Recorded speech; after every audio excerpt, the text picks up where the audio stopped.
Sup, players? Big Pause in the house. Sheesh. So we're back from regionals. You haven't really heard from me because in Denmark we haven't really had events other than nationals, and I was the head judge of Danish nationals, so obviously I didn't play. So this is the first regional in over a year in Denmark. Yeah, about something like that, yeah. Yeah, and I played the regional and I got 4th place. Nice. Went X1. What did you play? I played Yubel. I've been Okay. advocating for this deck ever since we got announced the first wave of support. I said like, oh, Lotus and Spirit Yubel is pretty good, and then we got released or revealed like Phantom and Nightmare Throne. I was like, okay, this deck is like a real contender, and ever since then I've just like been an advocate of like, okay, this deck is pretty good, so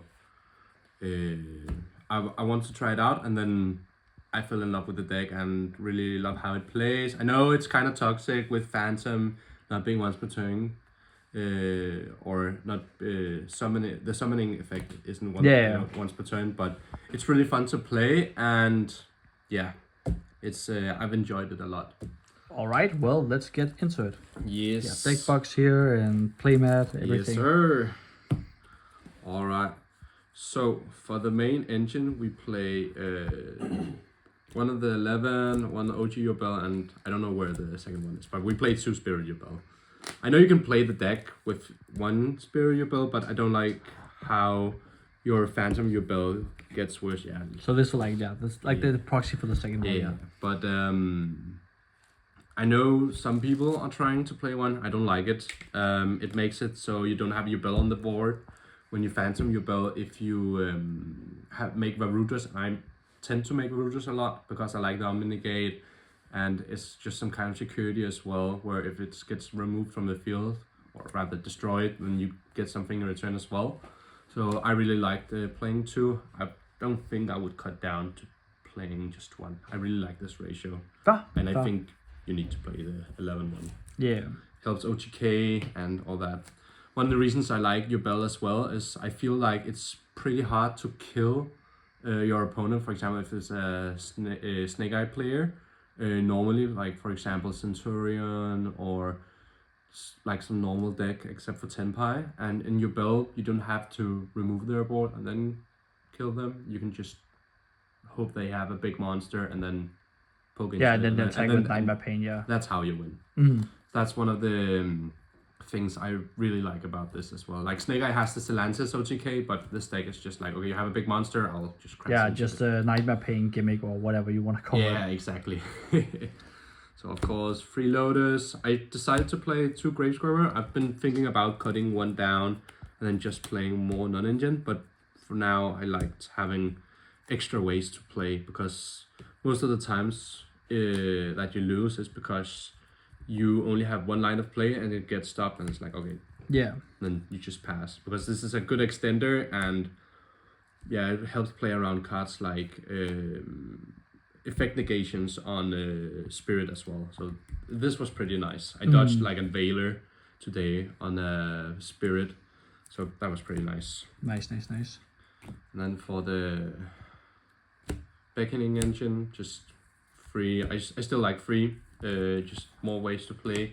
Yeah. Then I know I've just been talking about more ways to play, but I've decided to only play for the Fiendsmith only 2 Engraver. And only 1 track, Yeah, and only 1 track. I know. I was actually contemplating about putting the 2nd track in before putting in the 3rd Engraver, because before, when we had the Lacrima fusion, you can just use the track grave effect, so and then use Engraver from the hand. But now, if you open like a combination of Engraver tracked or Engraver lure, I know you can add Lacrima, but it's just kind of wastes card economy. So that's why I want to cut this down, because if you open like 2 Engravers, then it's pretty bad. If we had the Lacrima fusion, like not even for the burn effect, but if it got a Rata or something like that, then I would play 3 Engraver. But right now, since we don't have the fusion, I wouldn't play it. I would definitely play the 2nd track. Okay. Because I like that it plays or it either extend your plays or start your plays without taking up your normal zone, which is quite nice. Yeah. And then the one Shavara, of course. And then for the non-engine, I play 3 Fulas main. I think it's very strong. Yeah. 3 Ash. One thing about this deck is that a lot of people say that this deck loses to Fulas, which is I wouldn't say that it instantly wins the game, but it is pretty strong against Yubel. But I think if you deck build around it, you can kind of play around Fulas, which this is one of them, and then of course just a good generic hand trap. I am playing cross out in this deck, so that's like, and call by, so that's like 7 outs to Fulas, so it's like 7 cards which is outs to Fulas, but are also good against other cards like cross out. I can cross out other hand traps because I check pretty quickly in my turn if they have Fulas, and then if I check that they don't have Fulas, I can just cross out something else and then call by Ash. Self-explanatory. I know a lot of people don't like cross out and play Frost instead, but I feel like if they Fulas and stop your engine and you don't have any follow-up and you just set like a DDG or something like that, then if you don't top deck anything good, then you're basically just like bought yourself a turn, but you still lose. Where with cross out, you actually stop the threat and then you can put up like a nice board. So that's kind of my idea with the Yubel deck. And then for other hand traps, 3 Nib. I know this is kind of controversial because people say that it's pretty bad, but for me, Nib has actually been quite insane. Like, I play so much non-engine that it's pretty easy to pair Nib with any other non-engine, and a lot of people just don't or a lot of people don't respect Nib. There's been a lot of times where, like, against Viking players, if I just negate Avatar or try to negate Avatar and then after that I just nip them, then it's game over.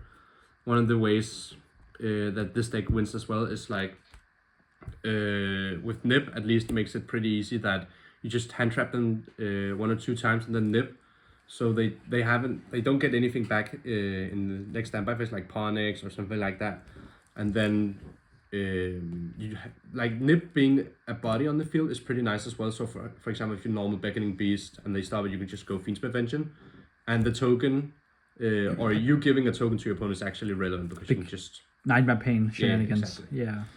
Okay, so this might look a little weird, but I play 2 Mourner and 1 Veiler. Okay. I was expecting a lot of Tenpai, and I know a lot of people say, oh, Yubel has a good matchup against Tenpai because can't be destroyed, but they have so much non-engine that you usually don't get to use that as like a beneficial thing. And they also have the Draco as well. And most of the time they can make that level 10 and then have like Quick Play or Chundra. So even if you have like Spirit Yubel in hand, then it doesn't really do anything. And they have Samurai Destroyer. So this was against Tenpai because in the battle phase you can like Mourner level 7, but this was actually more for the Draco. Yes. So either when you make them go first, or if you know that they're going first, when they use seals, bounce 1 card, and then they summon Draco, in your turn you can just Mourner it, and then it's like an out to Draco. Yeah, exactly. And this is basically for cross-out target, and it's basically the same application. I feel like the only time where Mourner is worse than Veiler is if you normal something like Snake Eye Ash, but it's at 1, or if it's something against like Lotus, then I took the risk of having to Mourner the Spirit instead. Yeah, okay. To have a bit of a Tenpai matchup. I actually came up there where I Mournered you, Christian. Yeah. Your Draco, and then I won because of that. But I also made a misplay, but we don't talk about that. So yeah, actually came up to play this. So, and then I have like Mourner, I have Ash as out, and then I play more outs in the side deck as well. Yeah. And then 3 Imperm, 2 Ogre. 2 Ogre feels like it's getting kind of standard. It's like just generically okay against a lot of things, like hitting Deception, Nightmare Pain, and then Tenpai Field Spell. So 17 non-engine, and then for the rest of the cards, it's 3 Nightmare Throne, 1 Terraforming, 1 Nightmare Pain. 1 for 1, I still like 1 for 1. Helps you play through hand traps, and then it says 1 card starter as well. And then I play the escape version. I know the chamber version can be kind of good as well, where if you open like Nightmare Throne, Beckoning Beast, you can end on Caesar as well. But I really like this, where I feel like if they hand trap you, you're probably not getting to this anyways, or if they don't hand trap you and you have, or if they have ward breakers, then this helps out a lot, because you can pop like against Droplet, you can pop your own monsters. So if you activate Varudras, they try to drop in the gate, and you just pop Soul Rage and Varudras, which is quite nice. Yeah, so that's one of the applications that I really like with the deck. Yeah. So how many cards in main? 43. 43. Okay. I kind of wanted to play 40, but then again, you have like this card and the Yubel cards, which you don't really want to draw. So it's on purpose that it's over 40, because yeah, I just want to dilute the bricks. Yeah. Okay. And I still play like good amount of engine, where it doesn't really show that it's not the same kind of, like, it's not, of course I want to open Nightmare Throne every game, but I feel like Beckoning Beast and Track can still be like a good combo to open. Yeah, for together. Sure. Yeah, shout out to the boys token, and shout out to Ojama Trio. For side deck, I played Mulchami, pretty standard. I played Danish meta is kind of weird. You can basically play against anything. So for side deck purpose, I only had room for 1 draw because of crossout. Yeah. And I want to play other cards, and usually I hate playing 2-offs in my side deck, but for this regional I felt like I kind of had to fit some cards that I really wanted into the side deck.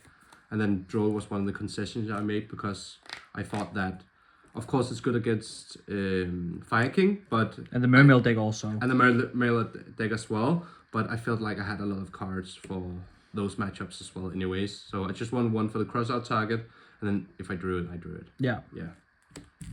And then for one of the 2-offs, DD Crow. Generically kind of good, and against Fire King, if you DD Crow the Garunix, then you take a lot of interruptions away. But this is also one of the outs for Draco, where if they go Seals effect to bounce, and then you change DD Crow and tie it in the grave, because it got banished, then it doesn't get to summon from deck. So this was basically just Seals Draco out. And it's better than Bestials, because you can use it while they don't have any monsters, so yeah. It doesn't matter. I actually also used it against a Tempai player, where it wasn't on Seals, but he made the level 7 synchro, tried to revive a Fadra, which would revive a Chundra, and then I just DD Crow'd the Fadra, and then he lost. Yeah. And then the crossouts, you could play Frost instead, but yeah, as I said, I like this better. And then I play 2 Cosmic Cyclone, yes. And then 1 Call by, again, Seals out for Draco. And then this was just because I said to myself, okay, I don't have any back row hate, and I kind of wanted to respect Centurion in a way. They were kind of good. I've used it like twice, but both times they were like insane. So I would probably keep them in the deck, and then I think I would take DD Crow and this card out. D-Bearer didn't really use it all day. Like, there was a lot of there were some branded, there was some Centurion, Tenpai, White Forest. The topic was very diverse. Yeah, so it's kind of good, but we're playing Bologna next week, and I think this card is getting out of my side deck. Yeah. Because most of the times I just want to make my Tenpai player go first, and then I have like the DD Crows and the other stuff after Draco. Yeah, so like the side deck is like not gonna be for the YCS. No, this was like basically just Danish national side. And then Rivalry. Some people don't play this. I don't understand why. Like, I think I haven't lost a single game that I've opened this, because of course you only sided against the decks or the matchups where it's pretty good. There is some times where I actually just play like Yubel stun against like Snake Eye players, where there's been like 3 times where they summoned Witch, set the like original, and I just flipped this where they had like hand trapped me 4 times, so I just ended on nothing, and then I just got Spirit Rebel on the field with Nightmare Pain, and didn't use it to play around Ogre, and just kept crashing into the Black Witch, and then they couldn't do anything. Yeah. So yeah, it's a god card. Like it's really good. And then for the extra deck, I play Caesar, Varudras, kind of standard. Yeah. And then Muckracker, and because I play Escape, I play 2 Yama, Solar Rage, SP, very standard. And then for Fiendsmith, I play Close. Yeah, it's just Very standard, yeah. yeah. Disarray, Arlita, and... There is a case of cutting this, but I don't think you should. Like, I think my extra deck for this, like the Escape version, I think my extra deck is perfect. Like, even for Bologna, I don't think I would change anything, because when I go second, I tend to side out Lacrima, the level 4 the level monster, 4 Fiendsmith, and then yeah. this becomes way better if you need to go Fiendsmith combo. Yeah. And then because I needed to make room for 2 Yamas, I only play 2 Phantom Yubel. Cross-broken card. Yeah, the third comes up like sometimes, but most of the times, if you just manage your resources correctly, then you shouldn't really need it that much. Like, I think like all of these cards come up more than like the third Phantom Yubel, at least in this version. Okay. Like, if I played the Chamber version, I would definitely play 3 of this. Yeah. All right, so is there anything you would like to say at the end? Yeah, just shout out to Alan for winning the regional. Yeah, he didn't play against me, so Sucks to suck. yeah. I got destroyed by Tenpai. Had a 4-card non-engine hand, and then Dawn Hydra Special Tundra. And it's game. Yeah. And then yeah, just shout out to everyone else being at the regionals and cheering me on, because yeah, it's nice to have an invite as well, because then I don't have to, because last year we didn't have a regional for Denmark, and because I judged nationals, I didn't have an invite for Euros, so I was basically just playing side events with the Yubel deck. So it's nice to actually have an invite now. Yeah, for sure. So yeah, I think that's everything. All right, Team Paradigm signing out.